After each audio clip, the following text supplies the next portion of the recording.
The coffee shop is loud, but Rachel's voice cuts through everything. Marrying you would ruin my future, Evan. She stirs her latte slowly, not even looking at me. I feel my chest tighten. People at nearby tables glance over, pretending they're not listening. I open my mouth, but nothing comes out. She slides the engagement ring across the table like it's a coffee receipt she doesn't need. You're a man with potential but no results, she says flatly. I can't wait around forever. My hands shake.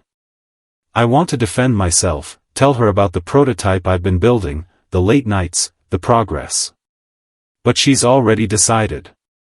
Her eyes are cold, distant. She's done with me.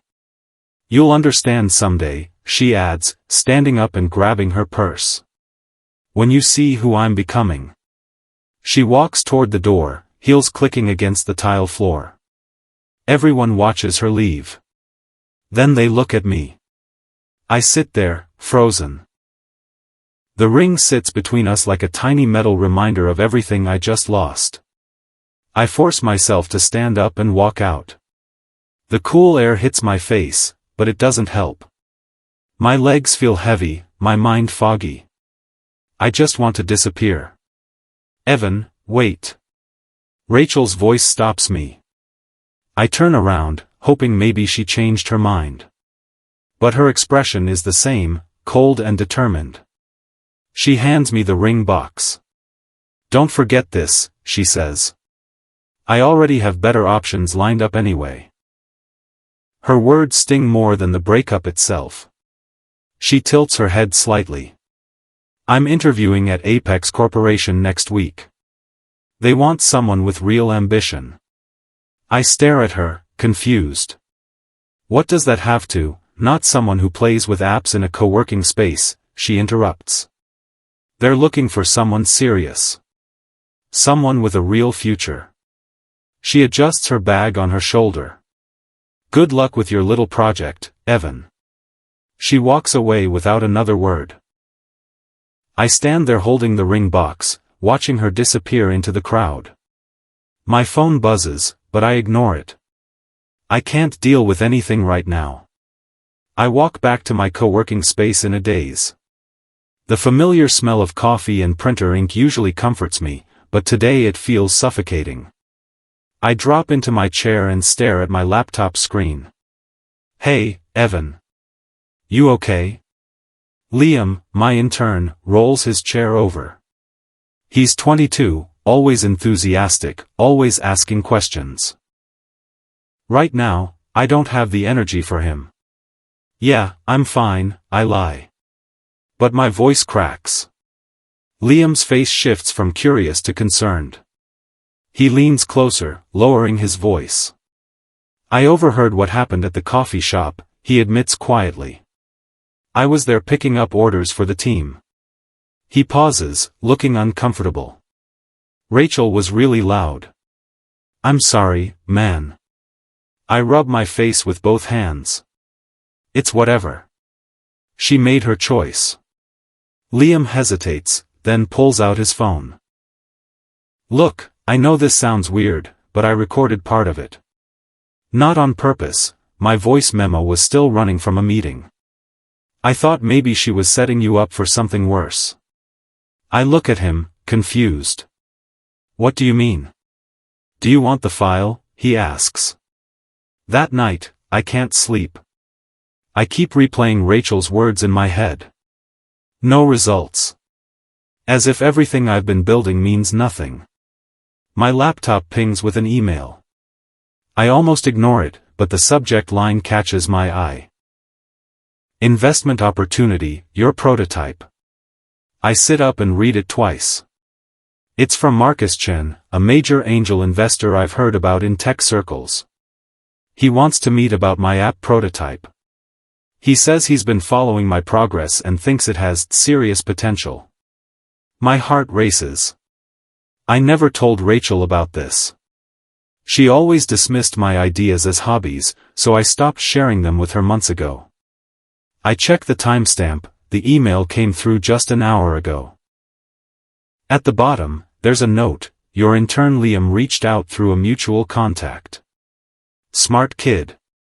Let's talk. I stare at the screen. Liam?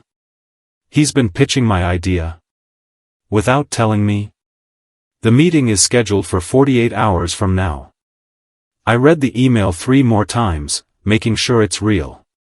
My hands are shaking again, but this time it's not from heartbreak. 2 days pass in a blur. I'm preparing for the investor meeting when I make the mistake of checking social media. Rachel's profile is filled with new photos. She's at fancy restaurants, art galleries, rooftop bars. Every picture shows her with a tall guy in expensive suits, Nathan something. The captions are worse. Finally dating someone who matches my energy, one reads. Another says, some people date down for comfort. I'd rather aim up. The comments are full of people praising her confidence. Then I see it. A post from this morning, a photo of her in professional clothes, holding a sleek company badge. Got the job I deserved, the caption reads. Welcome to Apex Corporation. Apex Corporation. The name rings a bell, but I can't remember why. I zoom in on the badge, trying to read the department name, but the image is too blurry. I close the app and toss my phone on the couch. Tomorrow is my investor meeting. That's what matters now. Not Rachel. Not her new boyfriend. Not her fancy job.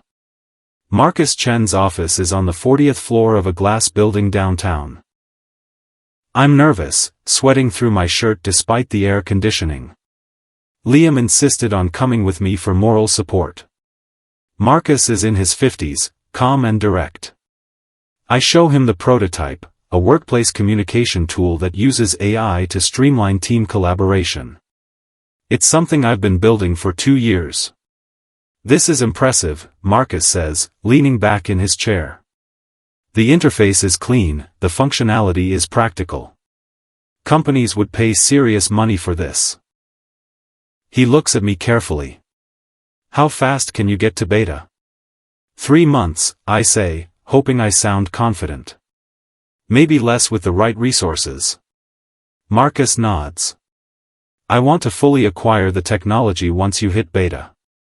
We'll provide funding, infrastructure, everything you need. He pauses, smiling slightly. There's a company I want to use as your test market. You probably know them. I glance at Liam, confused. Which company? Marcus smirks. I'll tell you when the time is right. Back at my apartment, I can't stop thinking about Marcus's words. A test market company I probably know? What does that mean? I pull out my laptop and start researching Apex Corporation. It's a massive tech company with multiple divisions, HR software, data analytics, corporate training tools. Then it hits me. My app would be perfect for their internal teams. They're exactly the kind of mid-sized corporation that struggles with communication overload.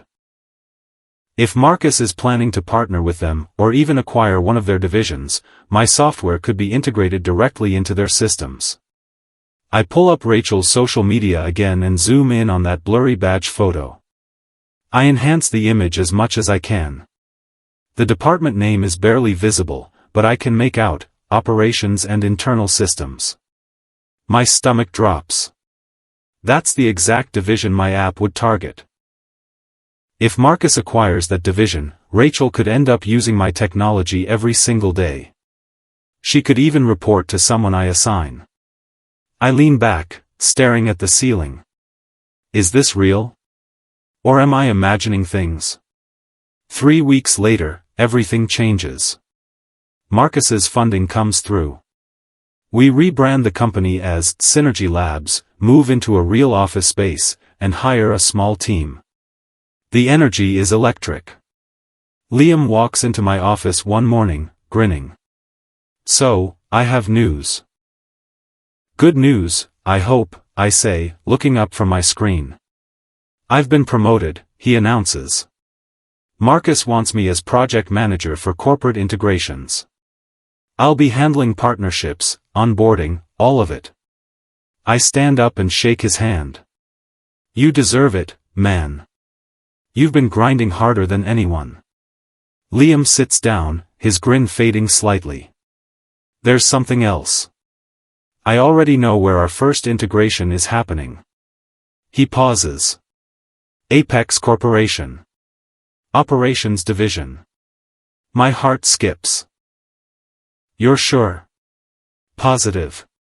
Marcus finalized the deal yesterday. Liam leans forward. And Evan. Rachel works there. I check the employee directory. I sit back down slowly. Does she know? Not yet, Liam says, his grin returning. But she will soon. Liam keeps me updated on what's happening at Apex. He tells me Rachel's been making waves, acting confident, maybe too confident. Apparently, she's been rubbing some coworkers the wrong way. She acts like she runs the place, one employee told Liam during a casual conversation. And she's only been here 3 months. I don't take pleasure in hearing this, but I listen. Liam says she seems to think she's untouchable, that her manager even hinted at a promotion. Then the official announcement goes out, company-wide announcement, division restructuring. I see the email at the same time the Apex employees do. Rachel's division is being acquired by us, by Synergy Labs. New leadership will be announced within the week. I wonder how she's taking the news. Is she worried? Confident? Does she have any idea what's coming? Liam texts me that evening, her manager told her not to worry, that she's valuable. But things are about to change big time. I stare at my phone, feeling a strange mix of emotions. This is really happening. I'm staring at our latest beta numbers when Liam bursts into my office. Evan, you need to see this. He turns his laptop toward me. The metrics are insane, user engagement is 3 times higher than projected. This is incredible, I whisper. For the first time since the breakup, I feel genuinely free. Rachel was wrong about me. I'm not stuck. I'm moving forward. Marcus calls an hour later. Congratulations on the beta launch. The data's solid. I want you to oversee the integration with Apex's operations division personally. My chest tightens. Me? I thought Liam was handling integrations. He is, Marcus says. But I want you there for the announcement. You're the founder. It matters. He pauses. Unless you're not comfortable with that? I glance at Liam, who's listening. He gives me a knowing look and shakes his head. Let me handle it, he mouths. Actually, I say into the phone, I think Liam should take the lead on this one. He knows the system better than anyone. Marcus agrees. After I hang up, Liam grins. Trust me, Evan. I've got this. Liam tells me about the gossip spreading through Apex's cafeteria. Employees are talking about the new division head, speculating about who it might be. I heard the new guy is shockingly young, someone said. Like, younger than most of us. Apparently he's from that tech startup everyone's talking about, Synergy Labs, another added. No one expected them to make this move. Liam laughs as he recounts this to me. Rachel was right there, listening to everything. She looked up Synergy Labs on her phone. My stomach tightens. Did she see my name? Oh yeah, Liam says. The founder's name is listed as Evan Hayes. You should have seen her face, total confusion. She kept telling herself it couldn't be the same Evan. I imagine her sitting there, trying to convince herself it's just a coincidence. That her ex-fiancé couldn't possibly be the founder of a real company. She picked out her best outfit for the announcement meeting, Liam adds with a smirk. She thinks she's going to charm the new boss. He pauses. She has no idea what's coming. The conference room is packed when I arrive. I stay in the back, watching as Rachel pushes her way to the front. She looks confident, ready to make an impression on whoever walks through that door. The lights dim slightly as the projector screen lights up. I step onto the small stage at the front, and the room goes silent. I see Rachel's face, her eyes go wide, her hands grip the edge of the table. She looks like she's seen a ghost. I'm introduced as the founder of Synergy Labs. The room applauds. I keep my expression neutral, professional. I don't look directly at Rachel, even though I can feel her staring at me. Her mind must be racing. Is this really happening? Is her ex-fiancé, the guy she dumped in a coffee shop, now standing on stage in front of her entire department? Then I step aside. I'm honored to be here, I say into the microphone, but I'm not the one leading this integration. That responsibility belongs to someone far more capable. I gesture to the side. Please welcome your new division head, Liam Torres. I watch Rachel's face as Liam walks onto the stage in a sharp navy suit. Her expression shifts from shock to complete disbelief. I blend into the crowd after my introduction, watching from the sidelines as Liam takes command. He's confident, articulate, every bit the professional executive. The room responds well to him, except for Rachel. I can see her from where I'm standing. Her face is flushed, her hands trembling slightly. She remembers Liam. The intern. The kid who used to fetch coffee and take notes. I remember her making a joke once about him being my little helper. Now he's her boss. Liam scans the crowd, and his eyes land on Rachel. His warm smile fades just slightly. He nods at her, cold, professional, then looks away. The message is clear, this is business, not personal. He begins his speech, outlining the integration plan, new expectations, team restructuring. I watch Rachel barely move, her mind clearly spinning. I wonder what she's thinking. How did this happen? How did we go from nothing to this? When the meeting ends, everyone crowds around Liam.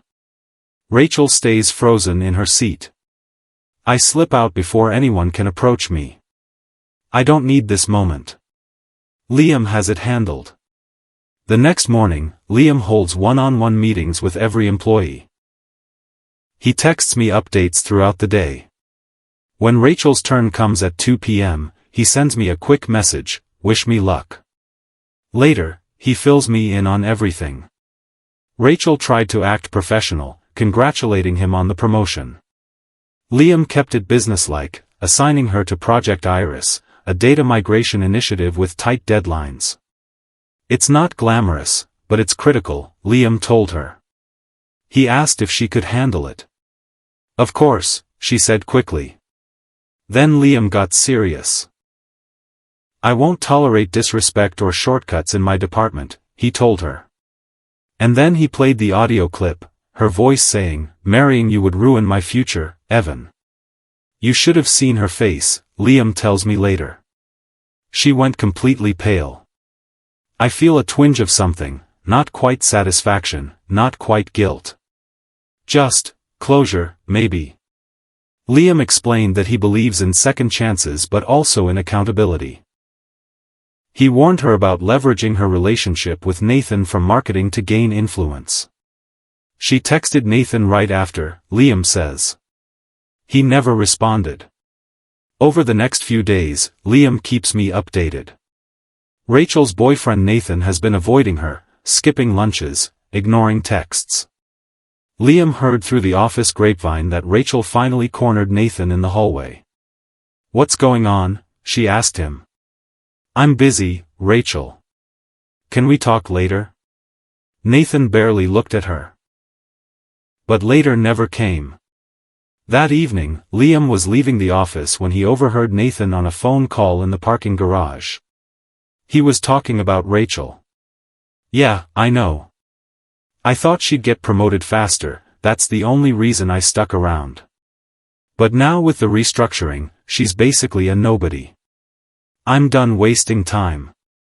Liam texted me immediately, "Nathan just broke up with her via text. It's not you, just bad timing." I stare at my phone, reading the message. Part of me feels vindicated. She left me for better options, and now those options are abandoning her. But another part feels sorry for her.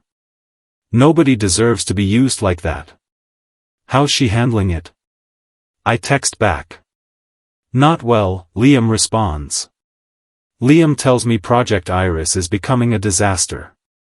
The data files are disorganized, the deadline's brutal, and Rachel's struggling to keep up. She's working late every night, but the mistakes keep piling up. One afternoon, Liam stopped by her desk to check on progress. He picked up one of her reports and flipped through it, his expression hardening. "These figures don't match the source data," he told her. "And this formatting violates our protocol. This isn't acceptable, Rachel." She tried to defend herself, but Liam had already walked away. A week later, she submitted another draft. Rejected again. Liam's feedback was harsh but fair. He's not sabotaging her, just holding her to the same standard as everyone else. And she's failing. She looks miserable, Liam tells me over coffee. Slumped in her chair, staring at her screen like she's drowning. Then he shows me a calendar notification on his phone, "HR meeting, Rachel, mandatory." Complaints have been filed, Liam explains. Multiple employees reported her for dismissive behavior and elitist comments. "It's not just me, she's alienated half the team." I nod slowly. "What happens next?" "HR handles it," Liam says. "Not my call anymore." Liam updates me after Rachel's HR meeting. She wasn't fired, but she got a formal warning. Multiple employees had complained about her behavior, dismissive comments, elitist attitude, undermining teamwork. The complaints were anonymous, Liam tells me. But they were consistent. People have been feeling belittled by her for months. I imagine Rachel walking out of that office, realizing that Liam isn't the only one who has a problem with her. She's burned bridges she didn't even know existed. How did she react? I ask. Shell-shocked, Liam says. Like she had no idea people felt that way about her. That night, I think about Rachel lying in bed, staring at the ceiling, wondering how everything fell apart so quickly. I remember doing the same thing after she left me. Replaying every moment, trying to figure out where I went wrong. The difference is, I was willing to change. I was willing to prove myself. I wonder if she's capable of the same. A few days later, I'm walking to my car after work when I hear someone call my name. I turn around and see Rachel standing near the building entrance. She looks exhausted, dark circles under her eyes, her hair less polished than usual. "Evan, wait. Please." Her voice cracks. I stop, keeping my distance. My expression is calm, but inside, my heart is pounding. "I'm sorry," she blurts out. "I was wrong. I was young and confused and I didn't see what you were building. I made a mistake." I study her for a moment. She looks genuinely sorry, but I've moved past this. "I appreciate that, Rachel." "Really?" Her eyes brighten slightly. "So, can we talk? Maybe start over?" I shake my head gently. "I've moved on, Rachel. I'm not angry, but I'm not looking back either." My tone is kind but final. "I hope things work out for you." I turn and walk to my car. I hear her voice behind me, braking, but I don't look back. I start the engine and drive away, watching her in my rearview mirror, standing alone in the parking lot, tears streaming down her face. It's over. Really, truly over. The next day, Liam shows me something on his phone, screenshots circulating through Apex's internal Slack channels. They're messages Rachel sent during our engagement, complaining about my lack of ambition, calling my work a hobby, joking about upgrading to someone better. Someone leaked them, Liam says. They're everywhere now. People are tearing her apart in the comments. I scroll through the screenshots, feeling a strange mix of emotions. These messages hurt when I imagine her writing them months ago. But now? They feel distant, like they're about a different person. One comment stands out: imagine treating someone like that and then ending up working for his company. How's she handling it? I ask, handing the phone back. She locked herself in the bathroom for 20 minutes, Liam says. Then spent the rest of the day avoiding everyone. I close my eyes. This wasn't part of my plan. I never wanted to humiliate her publicly. I just wanted to move forward. The entire company sees her as the villain now, Liam adds quietly. Whether we wanted that or not. A week later, Liam calls Rachel into his office. He texts me beforehand, "This is it. The moment of truth." He tells me everything afterward.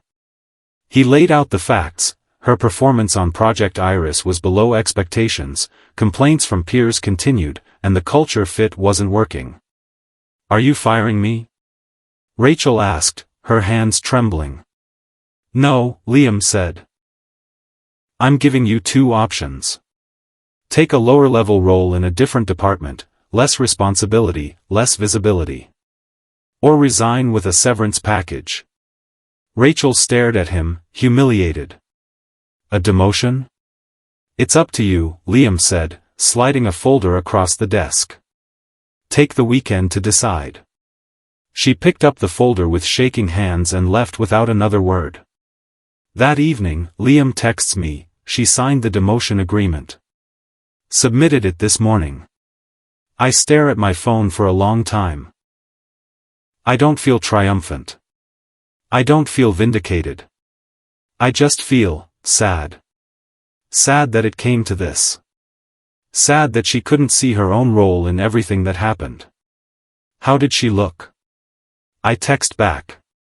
"Broken," Liam responds. Months pass. I hear through mutual acquaintances that Rachel moved into a smaller apartment, her savings dwindling. Her parents are furious about the demotion. Her friends have stopped inviting her to events. One afternoon, Liam sends me a photo.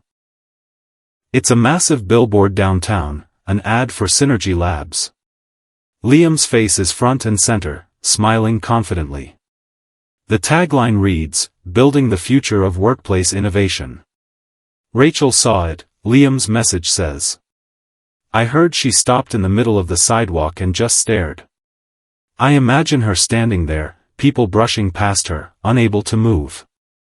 Liam, her former intern, is now the public face of a major tech company. Later, I search my own name online, curious what's out there. Articles pop up about my success, my leadership, my vision.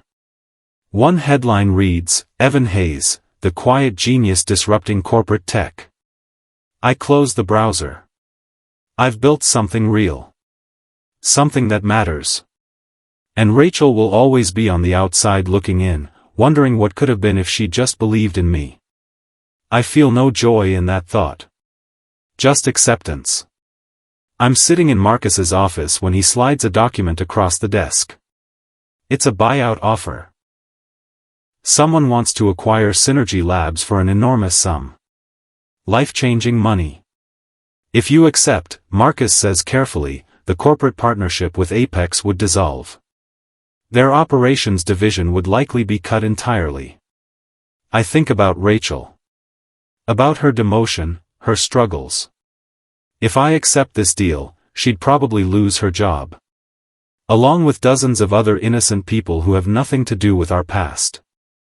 I'll think about it, I say finally. That night, I sit on my balcony, staring at the city lights. I think about revenge, about closure, about what kind of person I want to be. Rachel hurt me deeply. But does that mean I should hurt her back? Should I let our past dictate my future? I pick up my phone and text Marcus, I'm declining the offer. Let's keep building. Marcus replies immediately, I was hoping you'd say that. I close my eyes, feeling lighter than I have in months. I refuse to let revenge define me. A few weeks later, I request a private meeting with Rachel. She looks confused when she gets my message, but she agrees. We meet in a quiet conference room. She sits across from me, bracing for humiliation. But I keep my expression calm, almost kind. I wanted to tell you something, I say. You didn't ruin my life, Rachel. You started it. She blinks, confused. What? You left me when I needed to hear the truth, I continue. That I wasn't showing results. That I needed to prove myself. And you were right. I lean forward slightly. I'm not saying you were kind about it. But you pushed me to stop hiding. Her eyes well up with tears. So, what happens to me now? I stand up. That's up to you. I walk out, leaving her question unanswered. Behind me, I hear her quiet sobs, but I don't turn around. This isn't about punishing her or saving her. It's about letting go. I walk to my car feeling lighter than I have in months. The past is finally behind me. A week later, I hear that Rachel received transfer papers. She's being moved to a different Apex branch, out of state, far from headquarters. It's not a promotion, but it's not a firing either. It's a reset. A chance to start over. She accepted it. Meanwhile, Liam and I continue building Synergy Labs. The company grows rapidly, earning recognition from major publications. I'm featured on a tech podcast, then a business magazine cover. One evening, I'm working late when Liam sends me a text. Turn on channel 7. You're on the news. I flip on the TV and see myself being interviewed about workplace innovation. The host calls me one of the most exciting young founders in tech. I watched the segment, feeling surreal. This is really my life now. Later, I think about Rachel in her new apartment, probably watching the same segment. I imagine her sitting on her couch, unable to look away, thinking about the coffee shop and the ring she slid across the table. She made her choice.